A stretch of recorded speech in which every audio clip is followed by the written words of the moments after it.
শুভ সকাল। সবাই আশা করি ভালো আছেন। আজ শুক্রবার, প্রচণ্ড রকমের বৃষ্টি হচ্ছে আজকে সকাল থেকে। সেই সকাল থেকে আসলে বৃষ্টির দিনে খুব ভালোই লাগে। অসাধারণ একটা মেঘলা পরিবেশ, চারিদিকে পানি আর পানি, আর কিছুই দেখা যাচ্ছে না।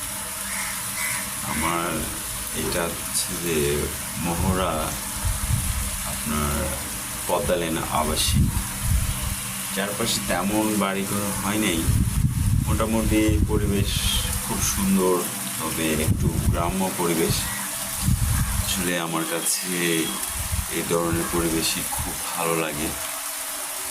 তবে অ্যাকচুয়ালি শহর আসলে খুব কাছাকাছি সব কিছু হলেও কিন্তু একটু গ্রাম সাইডে যদি একটু দূরে হয় তবুও কিন্তু বসবাসযোগ্য একটা পরিবেশ, প্রচুর অক্সিজেন, প্রচুর মনোরম পরিবেশে থাকা অনেক ভালো। শহরের গ্যাঞ্জাম, গ্যাদারিং, যানজট, কালো ধোঁয়া প্লাস হইচই, এগুলো আসলে ভালোই লাগে না। সব কিছু মিলে আমার এরকম পরিবেশই ভালো লাগে, যে চারপাশে একটু গ্রামের ইমেজ আছে এমন একটা জায়গা।